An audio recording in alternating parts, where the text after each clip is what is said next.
It's time that you and your kids had the talk, the personal finance talk. Only 5% of people say they learned financial skills in school. So it's up to you to talk to your kids about savings and budgeting to help them build a healthy financial future. The more you know. Hello, Mr. Stars, and again, thank you for joining me on NDC Today. Well, how are you? Great. And please call me Raymond. Yes, Unless Raymond. you're going to write me a check and then I'll spell my last name. Okay, so it will be Raymond Well, from thank moving forward.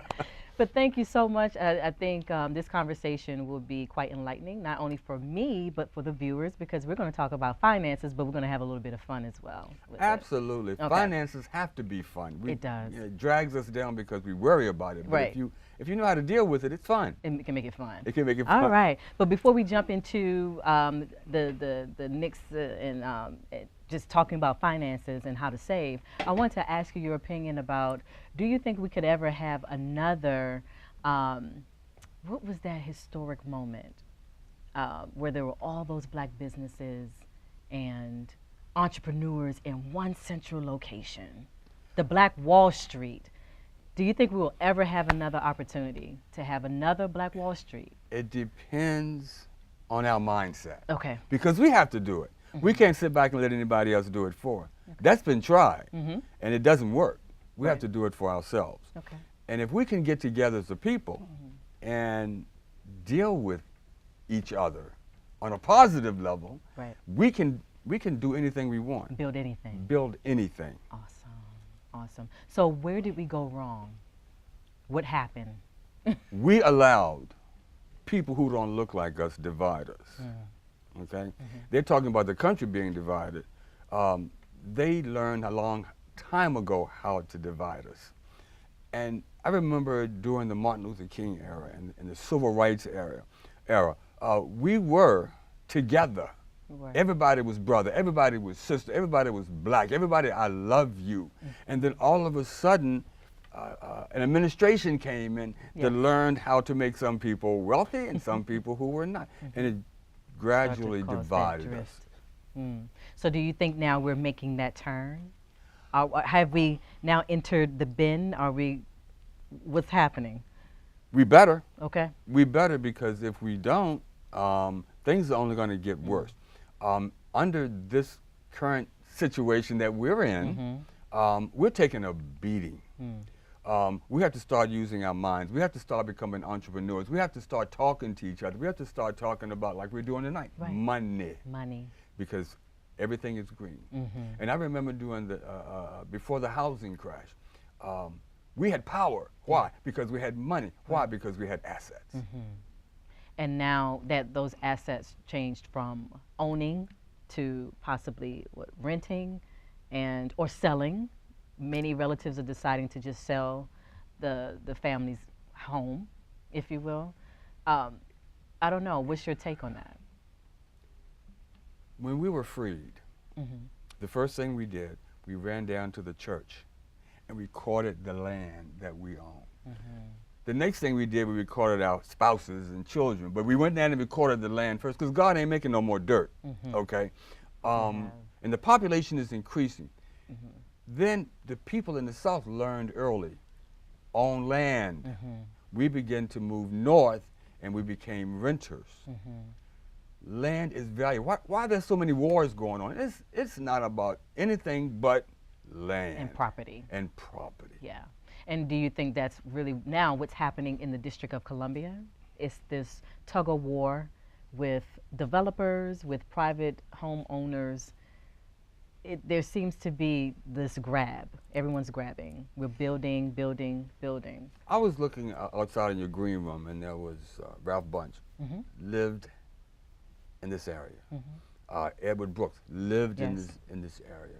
A lot of poets and Nobel Prize winners lived in this area. D.C. was a chocolate city. Yeah.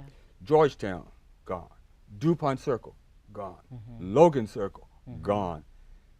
The homes around our black institution, Howard University, gone.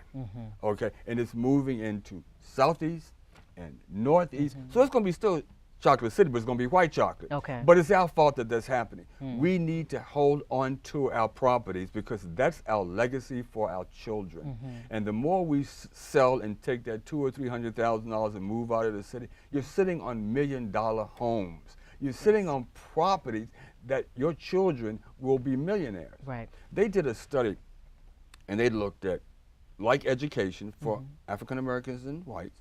They looked at like jobs for African Americans and whites. They looked at like credit for African Americans and whites. And the whites were much richer. Why? Because their families passed down legacies of wealth. Okay. So advice that you would give if a family has a home that's unused, maybe the kids have moved away, they're attending college elsewhere, they're not interested in being here.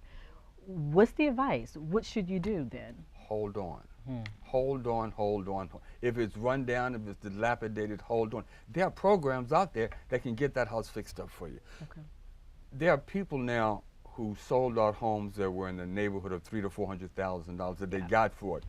A renovator, a flipper went in there and spent $100,000 in solar property for $1 million. So why wouldn't you want to sit on $1 million home? And that's what we need to do. And then when you get that $1 million home, then hold on to it. Pass it down to your children, your cousins' children, your neighbor. You know, just pass it down. So I guess the difference is you're saying you could be rich, not have the money necessarily in the bank, but it could be by way of land, property, homes, etc. So our thinking has to change. Our thinking has to change, and our habits have to change. Okay. That's the biggest thing with us is habits. Habits is a hard thing to break. Okay. And if we can be positive with our habits, it'll change us. It'll change our children. It'll change our family. And the community. And the remember when we grew up, not you, but me, when I grew up, I'm a little slight younger than you. It's all right. That's okay. Yeah. The neighborhood raised the children. We don't do that anymore. Yeah. We're so busy allowing, if they can't incarcerate us, they teach us how to kill each other. Why? Right. And we're following the plan. Yeah. But you're here to teach us, to show us how to reverse this plan. Changing your habits. Changing your habits. Yes. So let's take it to the board. Okay. What are some of the steps? Well, one of the things you want to do is you want to have a budget. Okay. And people look at you and say, yeah, you know, I went to the store, I bought a book, I went to the internet and I looked up, and I went to a seminar, and they stay with it for 3-4 weeks, and then they get bored with it. Okay. A budget is very easy. Okay. Let's see how much A budget. I know. Now, I just want to tell everybody, my handwriting is bad. I can't spell, but I can count. Okay. But a budget is nothing but where you want your money to go. Now what people are doing is their money is telling where it's going because we don't have a plan. Well, a budget is easy. How much do you make? Mr. Starks, do me a favor because I definitely want to make sure I'm getting what the viewers are getting. How much? How much do you make? Okay. Easy. On a yearly basis. Monthly. Monthly Got to basis. do it monthly. Okay. Got to do it monthly. How much do you make monthly? I'm gonna put that on there. Okay. From there, before it's easy. anything is taken out, taxes. No, you want. See, people they look at what they get monthly, but they got to look at what comes home. Okay, and you're right. I'm glad you brought that up. You want what do you take home?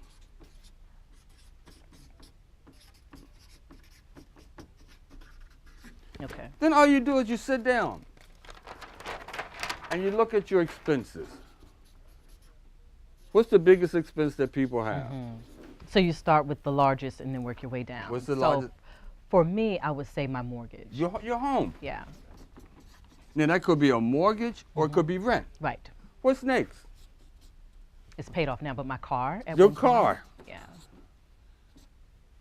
Okay. The What's next? transportation would be credit cards. Nope. Um, You got to live now, so you need. so you need some heat. Oh, the utilities. You need some utilities. Okay. Then you get to your credit cards. Understood. Okay. I'm going to put credit cards down here. Okay. Because what you do when you get credit cards, you're using something that's called compounded interest. Compounded interest. Compounded interest. And what Okay. compounded interest do is charge you a lot of money on a daily basis for money you don't need to be using. You need to take your credit cards, and you need to have credit cards, but you need to charge on them what you can afford to pay at the end of the month. Never exceed a month. Pay it off Try at the to end of the month. Because when you start getting into, well, I'm going shopping today, Right. and I'm going to charge this dress or this blouse, beautiful blouse. I'm going to charge this blouse, okay? This blouse is going to cost me $50. Right. By the time you get through paying for with compounded interest, if you keep making minimum payments every month, that same $50 blouse is going to cost you $551 based on a 14% interest rate. And it's not worth it. Yeah. It's not worth It's not worth it. Yeah. If you can't take cash out of your pocket and pay for it, don't put it on a credit card Okay. unless you can pay it off at the end of the month. Right. I try to carry cash because I hate to spend cash. And that goes back to budgeting. It goes back to budgeting, right? Yeah. So now you got your utilities. The next thing that should be in your budget. So we got credit cards down there. Next thing is it's education. Ooh, loans. Education, That was one that I forgot to add. planning. Because if you plan your education for you, your children, then you won't have loans. Okay. Because they can eat you up too. It's the highest debt now in the United States under mortgages is student debt. Yes. Okay? So then you got your education. Then you have travel. Now, what do you mean by travel? I got my car there, Right. but you got to put gas in it. You got to put maintenance on it. Look over the last year and kind of figure out how much you spent: tires, batteries, oil, gas. That's that expense. Okay. Then you have the miscellaneous. What's the miscellaneous? Eating out. Eating out. Good time. Lunch. Lunch. Vacation.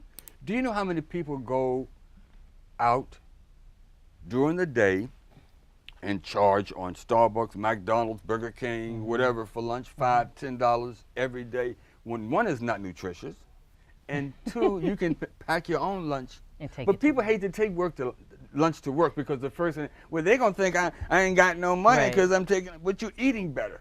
You're saving money. That money.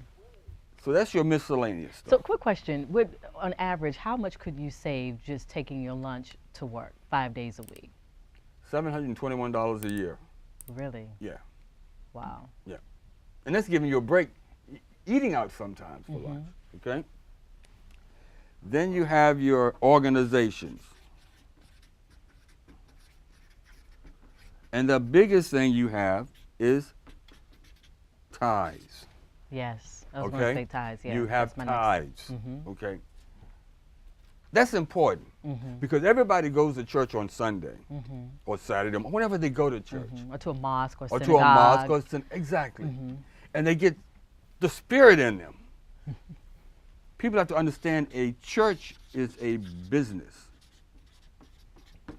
Okay. And what I mean by that is they can call up, Pepco can send them an electric bill, and they can call Pepco and say, well, you know, on Sunday I had 750 people and I saved 750 souls, and they're going to say, well, you're going to save them in the dark if you don't Because send you me need some to pay money. the bill. You got to pay your bill. Okay. So it's treated as a business. Okay.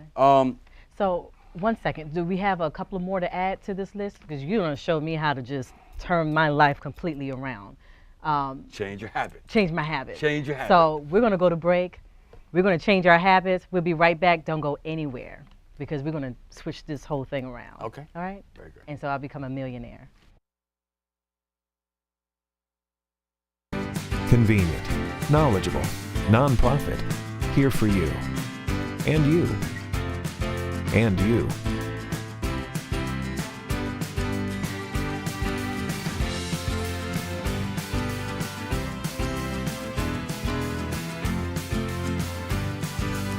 Be one of the 5 million people who will put debt in its place by 2020. Speak with an NFCC certified credit counselor at your local member agency today and put debt in its place. Go to nfcc.org/enddebt or call 844-359-3823.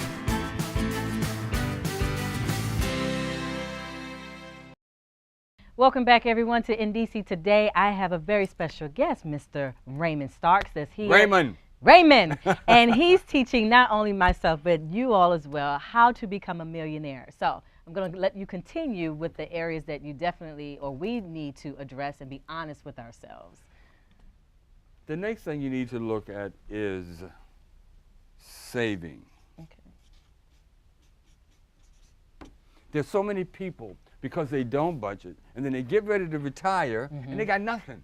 They call on Social Security, they may have a TSP or something like that, but that's not going to help them. Okay. They need to have a savings. Plus you need a savings too in case something catastrophic happens. That's right. Your car breaks down, okay? And then all of a sudden and what do you have to do when your car breaks down? If you don't have, you got to go out and borrow money to get your car fixed, which is another debt. Right. Okay? And then retirement planning. Okay. And that should start with your first job, correct? As soon as you start working, plan to retire. If you have children, you can start now. You can start getting into a 401k for your children, a Roth, mutual funds. Right. And it doesn't have to be that much, because also when you save and you have it in a vehicle, you have compound interest working in your behalf. Right. Okay?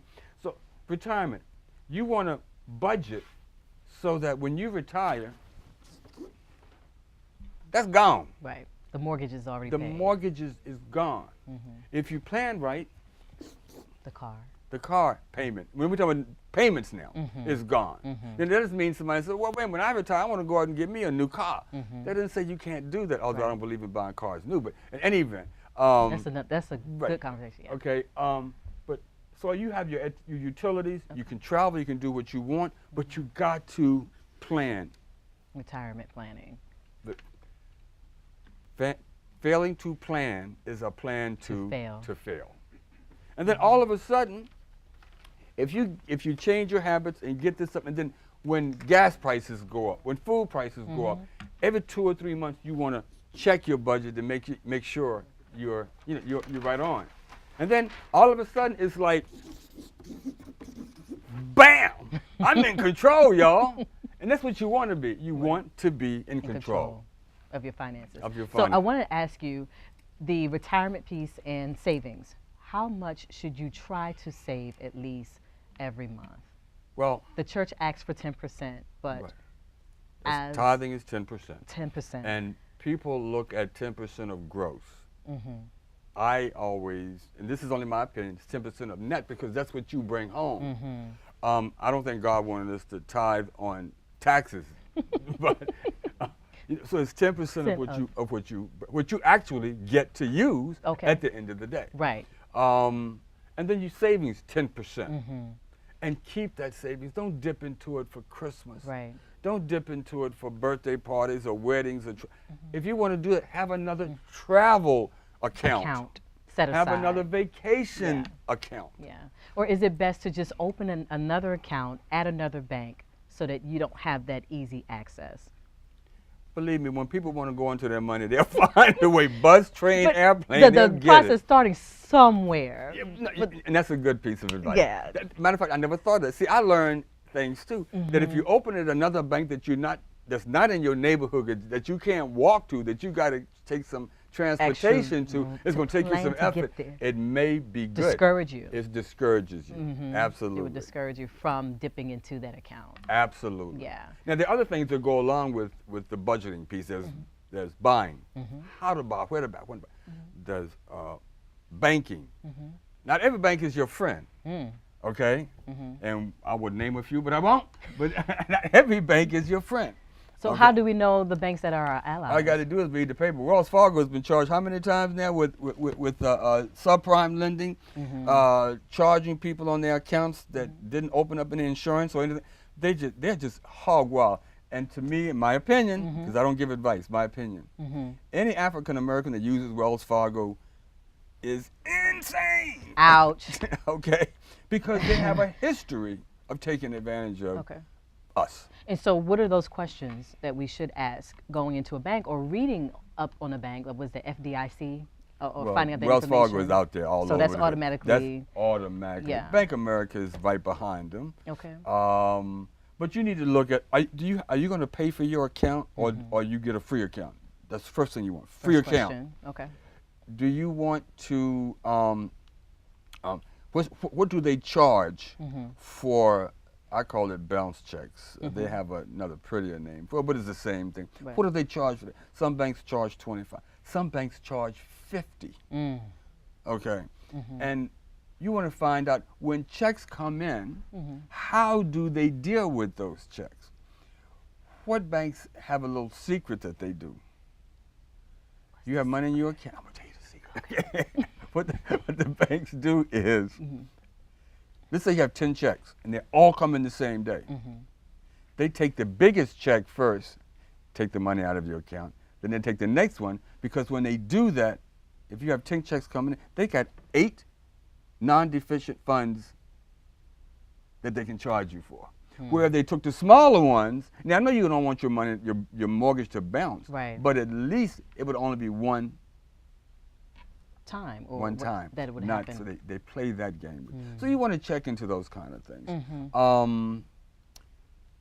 You want to make sure that it's if you have a savings account, it's the highest interest rate The highest interest rate that on you a can savings. get on the. And they're only paying 1 to 1.5%. All Okay. they're taking your money, and Right. if you went in there to get a loan, they charge you 9 to 10 for your own money. But that's another game. So those are the things, buying, banking, borrowing, and budgeting. Right. And we can do this again. Yeah, we can. Yeah. And also in line with becoming a millionaire, what about, you mentioned Roth and some of those other CDs, or what is your opinion about those, and are they effective?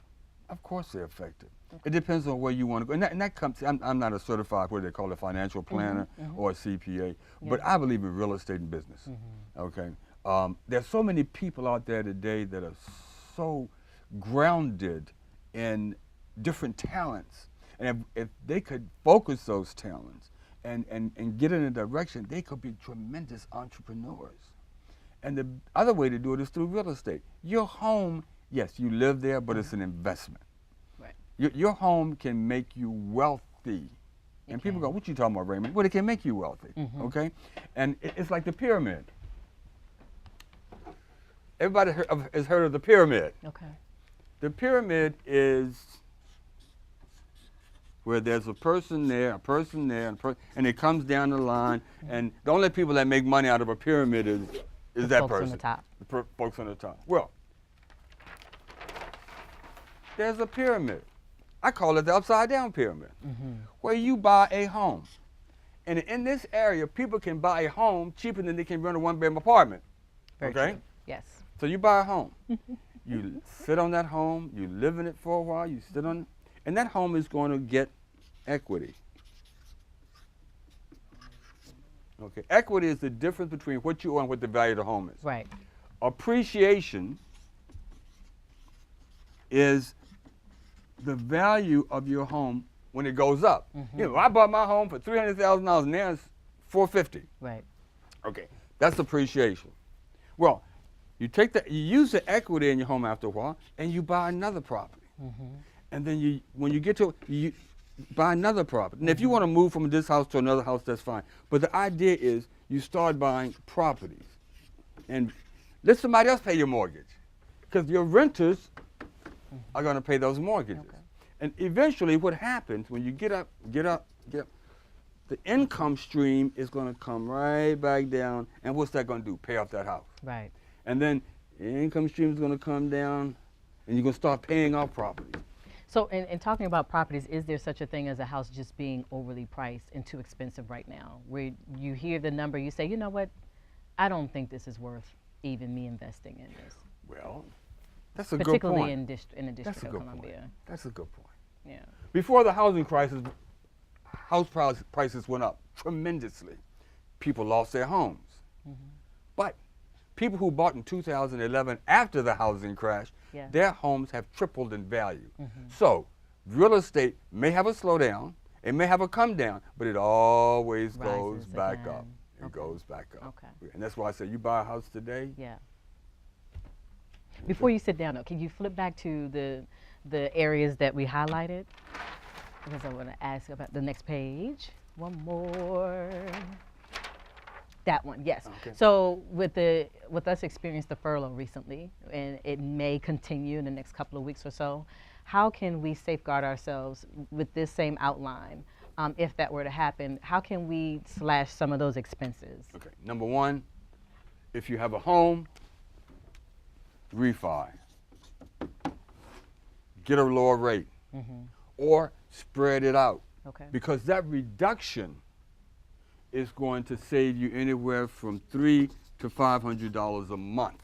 That's cash flow. Yes. Okay. Now, that doesn't mean you can't. When you don't have a furlough and times are good, Yeah. you take that extra money and put it back down on your mortgage. Right. And you, matter of fact, people can refinance into a 30-year mortgage and pay it off earlier than they would if they keep where they are now. Go back, renegotiate your car payment. Okay. Or get rid of it and get a lesser car. I don't want to hear that. I got this great big. Yeah, you do. Right. Sucking up gas and you Right. know, I've seen people. And it has insurance, everything that you need. There's a guy on Shark Tank, the bald-headed guy that sits in the middle who always talks about himself loving money. He got rid of all of his cars. He catches Uber. He has no maintenance, no gas. He only uses it when he needs it. Wow. Okay. Okay. Utilities. Don't leave a room without cutting off the light. Don't leave a faucet dripping. If it's leaking, get a washer put on it. Okay. Just simple things. Simple things things. that our grandparents used to smack into us. Okay. Education. You can refinance education loans. Okay. There are programs out there now that if you buy a home, it will pay off part of your education loan. Education. Oh, wow. This is awesome. What about travel? Travel. I believe in vacations. I think that's important for families to take vacations. But you don't need to go to Europe every year. You know, because Staycations. yeah.